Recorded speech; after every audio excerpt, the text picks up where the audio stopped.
Hey everyone, it's Mr. Barrett here on the GCTV podcast, and today we're starting a new series called My Song, Your Song, where me and my co-host Anna Miller, welcome Anna Miller.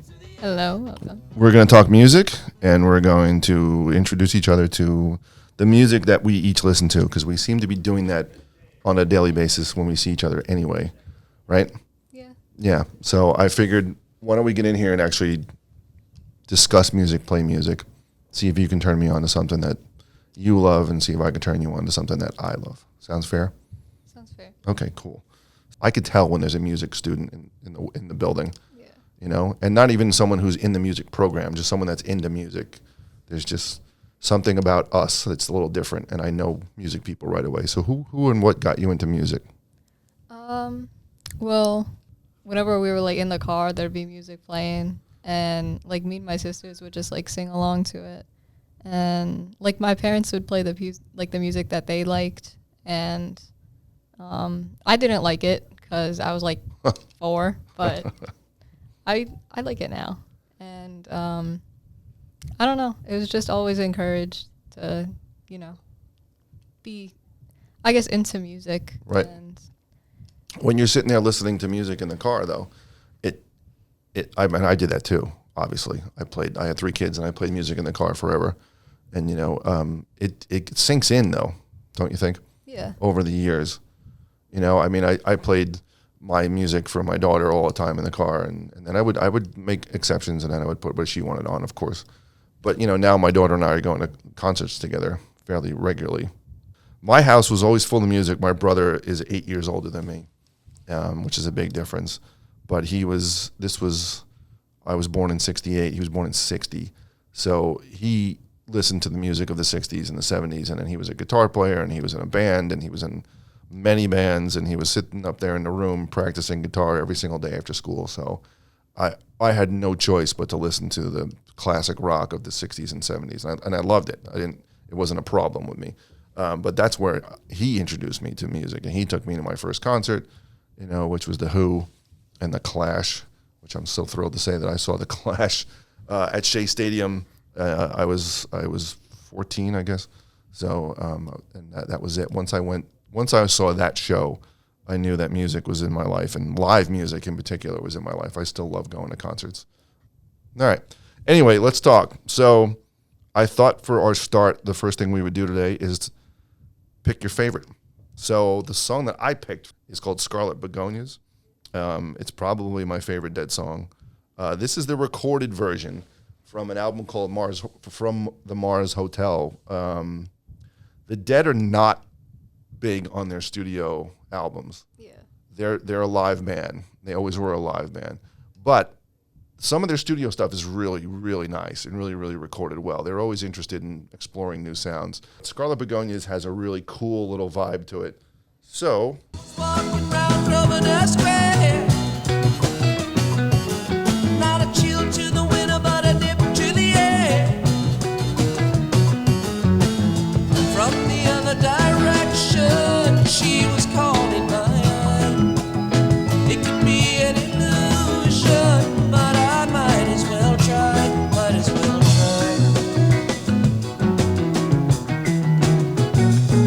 She had rings on her fingers and bells on her shoes,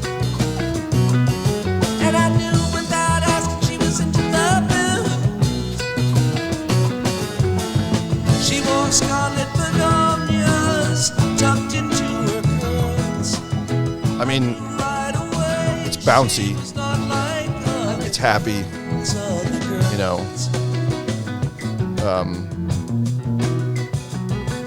In the thick of the evening when the feeling got Like rough, atmosphere. It's got atmosphere. Is that what you're saying? open into Yeah. Well, it does. The Dead music always has a feeling to it, I think. Yeah. This has become a real concert staple, something that really gets the audience riled up. A lot can be said about the Dead. You know, they were born in the psychedelic era, and there was a certain element of illicit psychedelic substances involved in all of their early concerts. And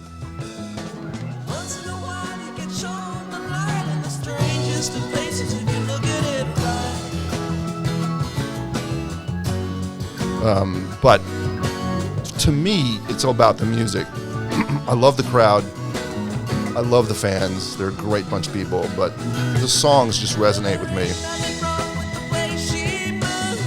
I'm really big into like shoegaze and the whole like creating like a wall of sound, and I kind of like this because it's obviously not in the same way that any shoegaze song would. Right. But they kind of, create like a landscape with the music. That's Yeah. very intuitive, actually. It's funny that you said the exact words. Around this time, 74-ish, the Grateful Dead built something called the Wall of Sound. And I can't believe you said that. They took this massive stereo speaker system out on the road with them. Nothing like you've ever seen in a concert hall. Gigantic speakers, 60 feet high on the stage. Because they were looking for that. They wanted the audience to feel this wall of sound coming off the stage. And This could be like proto shoegaze. so it's funny that you said wall of sound. Yeah, this is the wall of sound era. Everybody's playing in the heart of Glen, heart of Glen.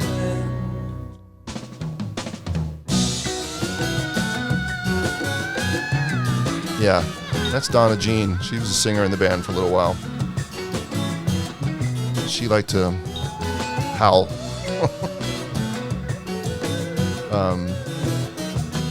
But she sang backup for Elvis. I mean, she's the real thing. Like she has history. And she toured with the Dead for years.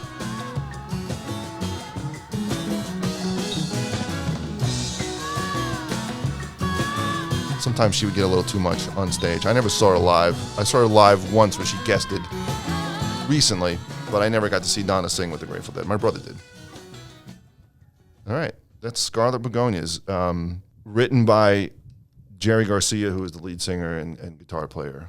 He wrote the music, and his writing partner, Robert Hunter, who is a real poet. So that was that. That's my Grateful Dead song. What'd you think? I liked it. I might add it to my playlist. Oh, cool. Yeah, it definitely like had like, I don't know how to describe it, just like the euphoric sound. Yes. It's like captured. Cool. All right. Beautiful. All right. So now it's your turn. What do you got for me? And give me some history if you can, and let's play it down. So my song is Weird Fishes by Radiohead. No surprise. Yeah. I knew that band was coming. And obviously Grateful Dead and Radiohead are pretty different. Yep. But I do think they have some similarities, especially in like, the atmospherical type of thing. Cool. You'll hear in the song, there's a lot of stuff going on under the surface. They have two guitarists. Johnny Greenwood does the main riffs, but then Ed O'Brien, if you watch them live or in the basement recording, which is awesome by the way, you'll see just like all the stuff he does like underneath, Exploring new sounds and things like that. Is that what you're saying? yeah, and they both just kind of create an atmosphere with their music, in different ways, of course. Right. But so like I was saying earlier, my parents would listen to a lot of music, and a lot of the stuff they would listen to was, more pretentious stuff, if you will. Really? Yeah. When like they what? first met, the song "Creep" was playing. They met in a bar. Oh, all right. And my mom would always be like singing along to songs, and she loved like Tori Amos, which at the time I didn't really care for, but I love her now. She's a great singer. Yeah. But a lot of the stuff they listened to was very like atmospherical, and coming into it and like visiting it. Radiohead is really, I love them because I don't know, they just kind of create. I can't describe it. They just create sounds that no, like you wouldn't normally think of, and you wouldn't normally, like other people just haven't really captured yet. Somebody asked Mickey Hart, the drummer of the Grateful Dead, can you describe Grateful Dead music? And he said no. He said, I can't really describe it. He says, it sounds like the Grateful Dead, because nothing sounds like them. I think that's what he was trying to say. He's like, it's Grateful Dead music. It's what we have all come together and created, and it is a little indescribable. So that might be what you're saying. Like Radiohead has their own thing that it's Radiohead. Yeah. Right. It's not like it doesn't fit into something. But yeah, In Rainbows is the name of the album that the song is on, and they've done a lot of different things in their career. Their big OK Computer was, had that big alternative rock, and then they went Kid A, which was super electronic. But In Rainbows, they kind of took everything and put it together. And I chose this one because this is the most, if I really tried, I could definitely hear some Grateful Dead influence and Pink Floyd and stuff like that. Right. This is probably their most psychedelic album. And we like the psychedelic today. I do. All right. Let's hear it. Let's hear it. There it is.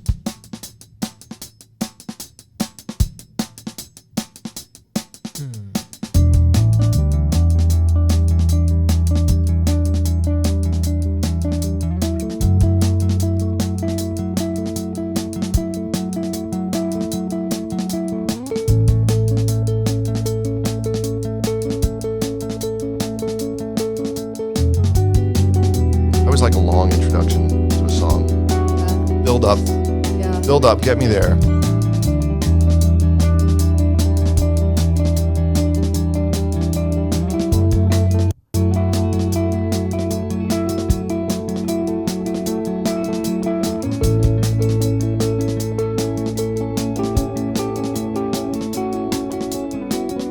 I like the guitar picking too.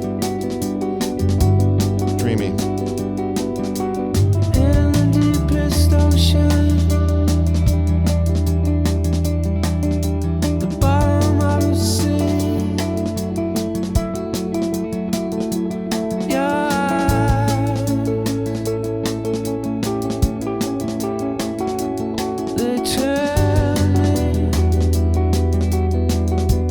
He does have a great voice. Why should I stay here? Why should I stay? The things I like about this album, and one of the reasons I chose about, and especially the album before, is when they started doing this kind of stuff. Hail to the Thief. They got more, jam bandy, and especially when you watch like the live stuff, and you can hear it. They're kind of doing a bit of improvising. Right. Like that main guitar riff, he's just kind of doing what he's doing. Yeah. Yeah, it's a focused riff. I like it. I tried to learn it, but there was no pattern to it. So. Really? Well, that's cool. Have you seen them? Fish. They haven't toured since. They haven't, right? I don't know, like 2018. I'd be curious what they managed to do with their songs live. I would do anything.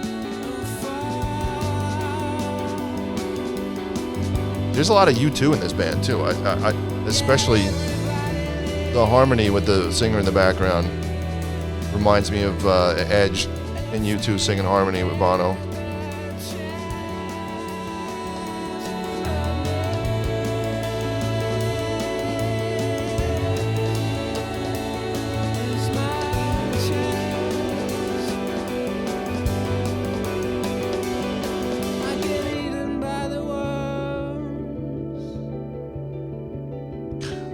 By the worms. That's why Casey likes this song. Really?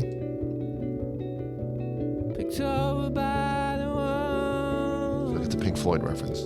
Almost when from the wall, waiting for the worms.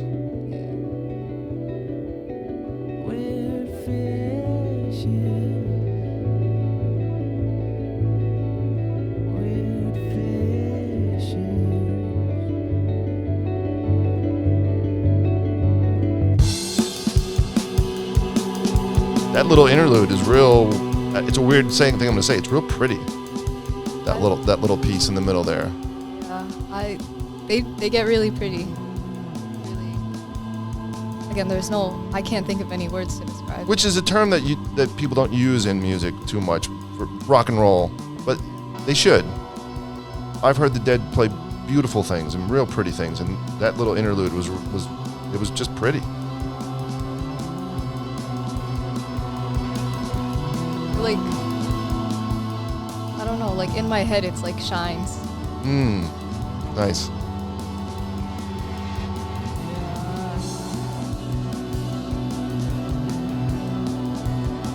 Yeah, this is like extended jammy almost, you know? Yeah.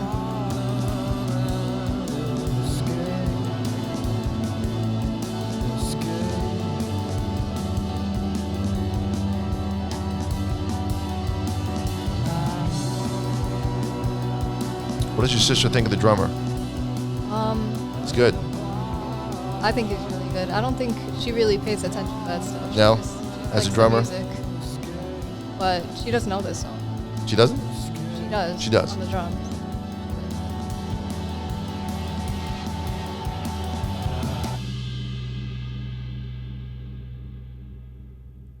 Oh, that's a nice abrupt ending.